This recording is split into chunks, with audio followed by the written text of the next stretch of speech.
Tamil cinema के superstar और अब राजनीतिक में तेजी से उभरते चेहरे सी जोसेफ विजय एक बार फिर विवादों में घिरते नजर आ रहे हैं। इस बार मामला किसी फिल्म या राजनीतिक बयान का नहीं, बल्कि करोड़ों रुपए के कथित आयकर अनियमितताओं का है। मद्रास हाई कोर्ट में दायर एक रीट याचिका में विजय के खिलाफ एफआईआर दर्ज करने की मांग की गई है। आरोप है कि साल 2015 में रिलीज हुई फिल्म पुलिस से जुड़े भुगतान में भारी नकद लेन देन हुआ, जिसका पूरा हिसाब टैक्स रिकॉर्ड में नहीं दिखाया गया। यानी सवाल सिर्फ टैक्स का नहीं, बल्कि पारदर्शिता, राजनीतिक छवि और कानून के दायरे का भी है। और अब जैसे जैसे ये मामला अदालत तक पहुंच रहा है, तमिलनाडु की राजनीति और फिल्म इंडस्ट्री दोनों में हलचल तेज हो गई है।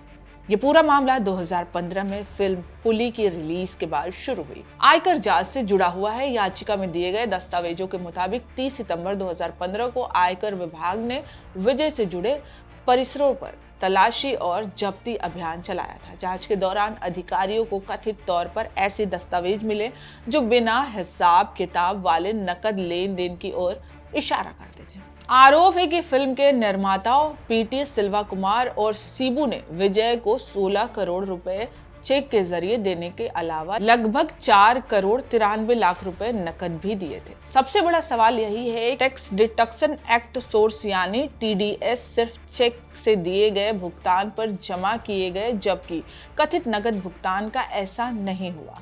याचिकाओं के अनुसार आयकर अधिकारियों की पूछताछ के दौरान विजय ने कथित तौर पर करीब 5 करोड़ रुपए नकद प्राप्त करने की बात स्वीकारी थी और उसी राशि पर टैक्स चुकाने पर सहमति भी जताई थी। मामले को सुलझाने और विभाग के साथ सहयोग करने के लिए विजय ने वित्त वर्ष 2015 से 16 में 15 करोड़ रुपए की अतिरिक्त आय घोषित की। इसके बाद 29 जुलाई 2016 को दाखिल किए गए आयकर रिटर्न में विजय ने कुल 35 करोड़ 42 लाख रुपए की आय घोषित की, जिसमें ये अतिरिक्त राशि भी शामिल है।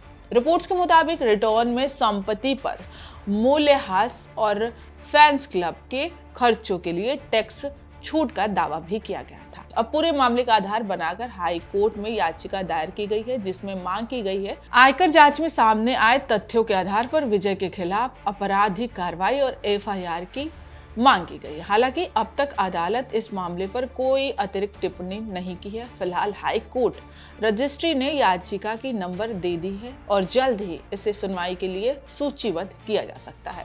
ये मामला ऐसे समय में आया है जब विजय अपनी पार्टी टीवीके के जरिए तमिलनाडु की राजनीति को खुद एक मजबूत विकल्प के रूप में स्थापित करने की कोशिश कर रहे हैं। तो सवाल अब सिर्फ टैक्स अनियमितताओं का नहीं, सवाल उस छवि का है जिससे एक सुपरस्टार से नेता बने चेहरे ने वर्षों में बनाया है।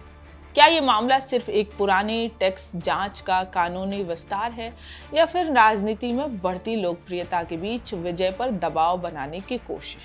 और सबसे अहम सवाल, अगर अदालत इस मामले में एफआईआर दर्ज करने का आदेश देती है, तो क्या इसका असर विजय की राजनीतिक यात्रा पर पड़ेगा?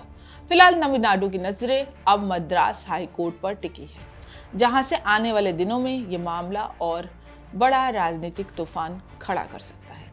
फिलहाल इस खबर में इतना ही। आप बने रहिए India.com के साथ। अब आप जहां भी हैं वहीं से खबर भेज सकते हैं। आपके आसपास कुछ घट रहा है या कोई खास बात, तो बस अपना मोबाइल उठाइए और पिन न्यूज के ऐप पर शेयर कर दीजिए।